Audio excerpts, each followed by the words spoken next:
Beloved, money is not a shadow that drifts without identity. It is not some faraway thing that might or might not notice you. Money is a living vibration, and vibration answers to the one who calls it clearly.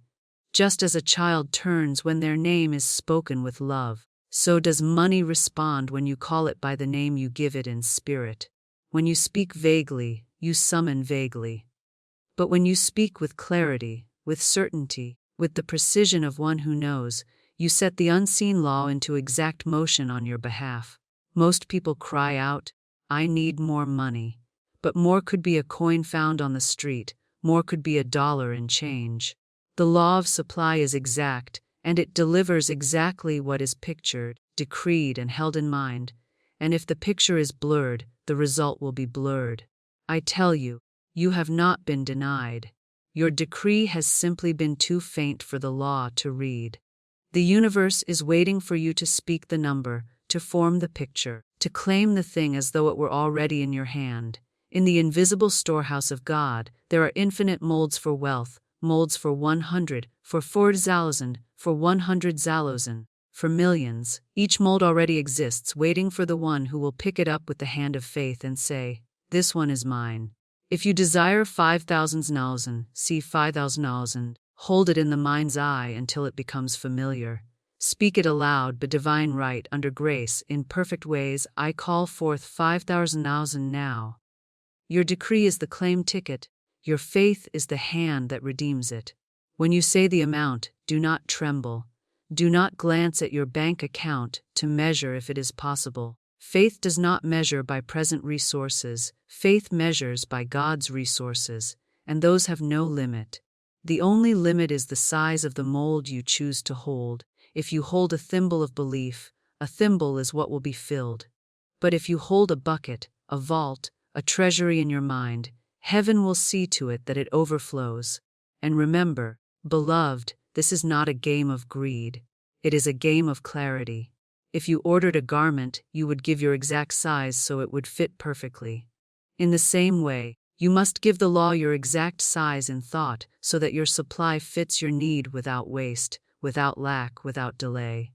So today, I call you to step out of the shadows of vague asking. Stand in the clear light of divine specificity. Name your good. Picture it. Feel it.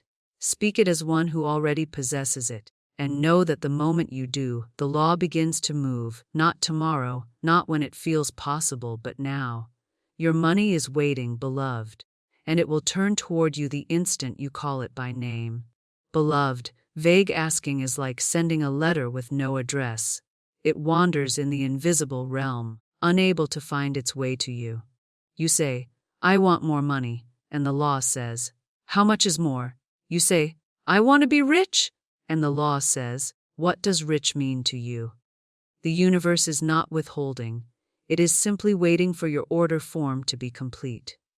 The power is not in wishing, but in defining. When you give the exact figure, you give the law a blueprint it can build without delay.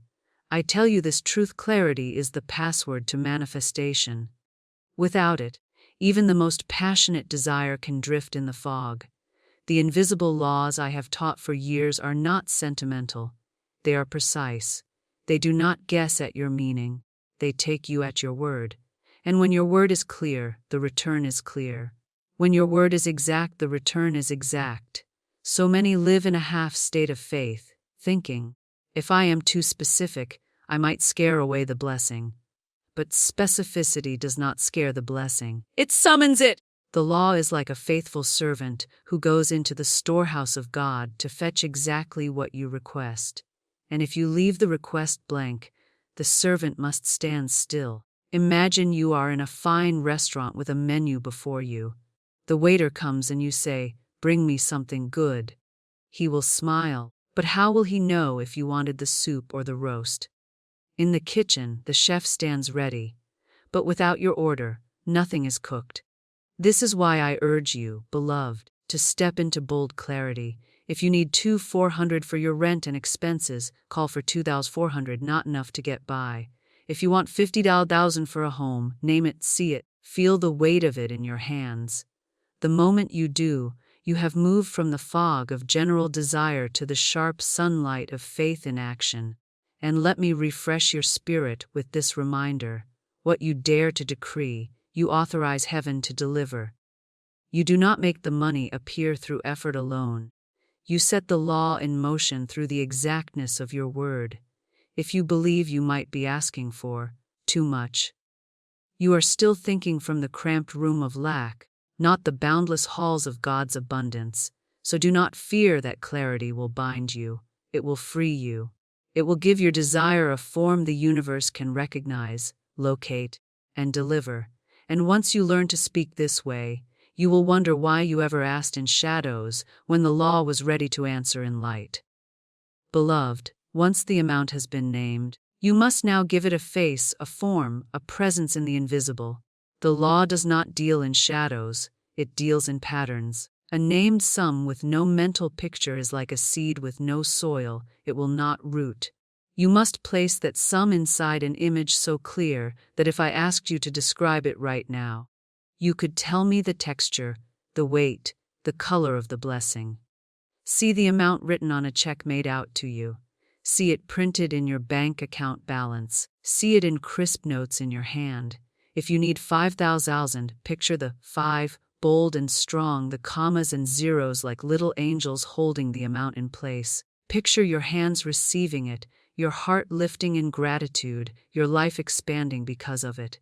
This picture is not a daydream, it is a mold. The mold you create in your mind becomes the form the law must fill. The unseen responds to your mental pictures like a camera responds to a lens. What you focus on, it captures.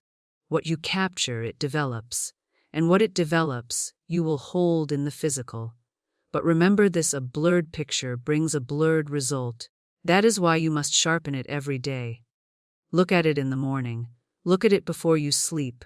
Let no contradictory image take its place, for the law works with what you hold most firmly. And here is your refresher for today: faith is not hoping something might happen. Faith is living as if it has already happened. When you hold the picture of your named money as already yours, the universe begins to move resources, people, and events to make it visible. You are not creating from nothing. You are calling into sight what already exists for you in God's storehouse. Do not say, "I hope it comes," for that is a picture of waiting. Say, "I see it now. I have it now," for that is a picture of possession. The more real it becomes in your mind, the sooner it will ring your doorbell in the form of opportunity, payment, gift, or divine surprise. Beloved, a picture without feeling is like a lamp without light. It may be perfectly built, but it will never illuminate unless the current of emotion flows through it. The law does not just read your words, it feels the vibration behind them. That is why you must clothe your mental picture in the living fabric of gratitude, joy, and certainty. When you see your named sum in your mind, let your heart respond as if the money has already reached your hands. Do not stand at the edge of the river with a cup of longing. Step into the stream and drink as one who already belongs there. The feeling of, "I have it now," is the seal on your decree. It tells the law, the mold is ready, fill it. Do you recall, beloved, that I have often said, you can't receive with clenched fists? A fearful heart, an anxious mind, are like fists around your desire. They grip it too tightly for the blessing to enter. You must open the fists, soften the heart, and let the joy of possession flood you. Feel the texture of those crisp notes in your hand, the comfort of your bills paid, the sweet relief of your needs met, and your dreams funded.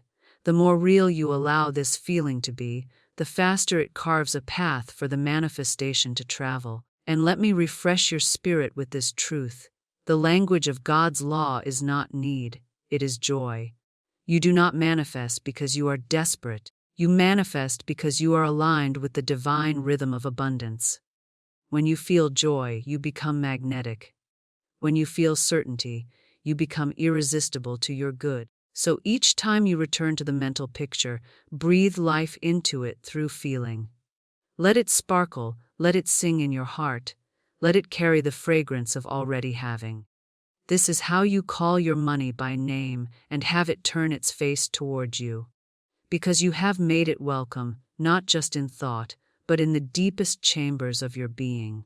Beloved, a name unspoken is a key left unturned.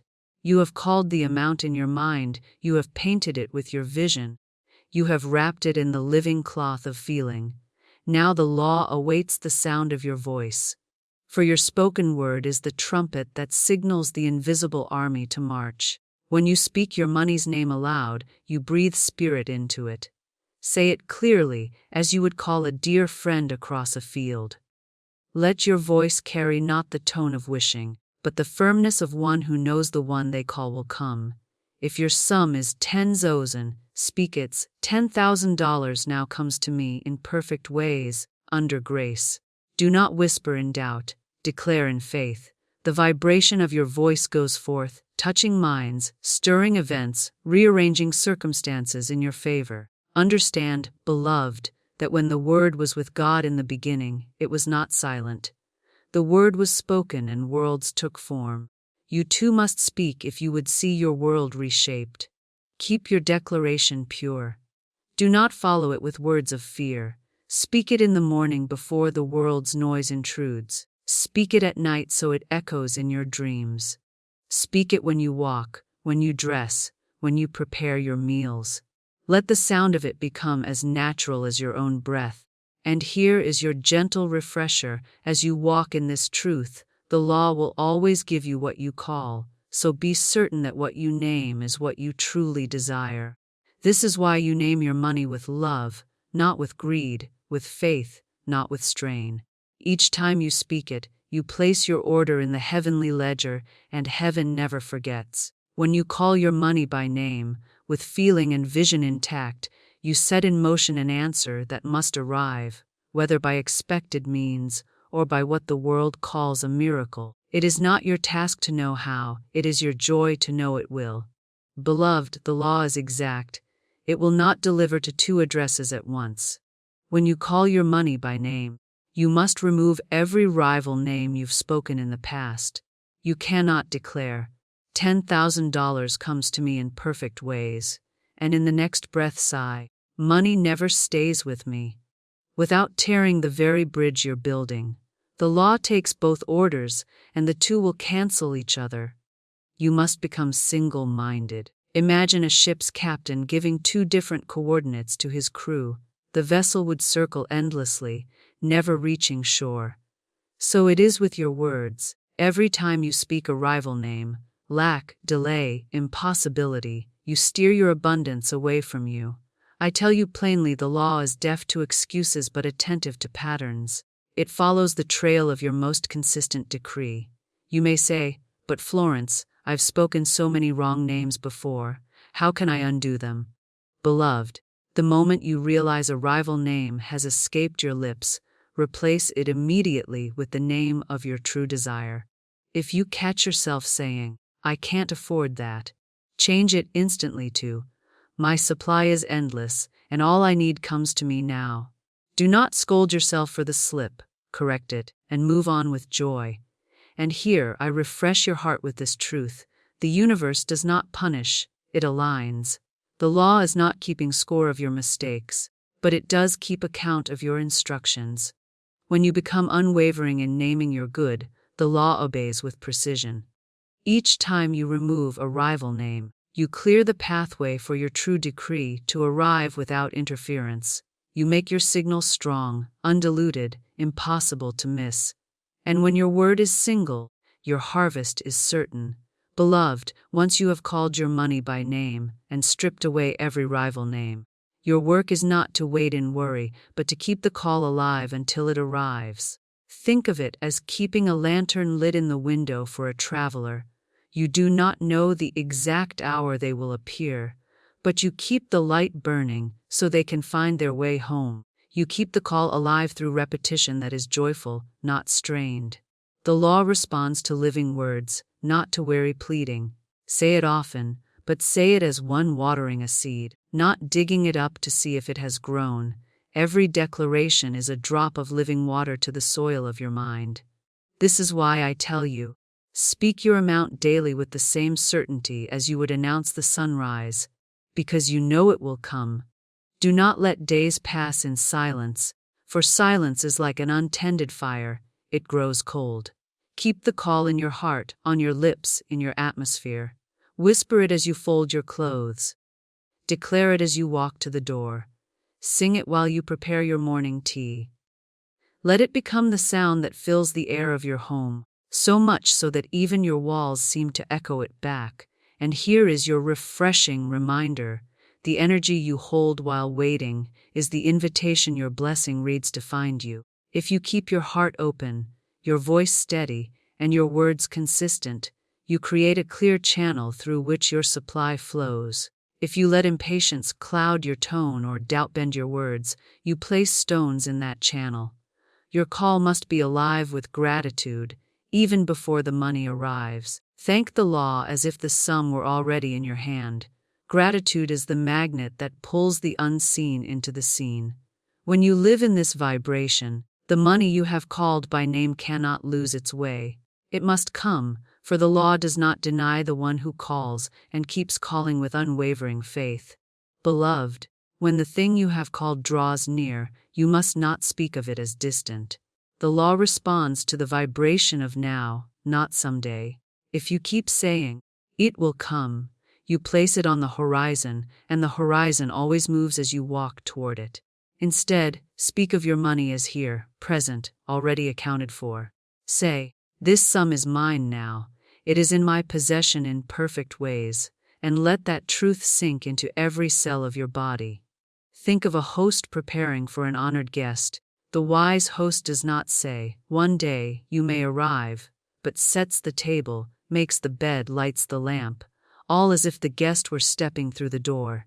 In the same way, prepare your life for the money you have named. Let your words and your actions be in harmony, so the law finds a ready dwelling place for your blessing.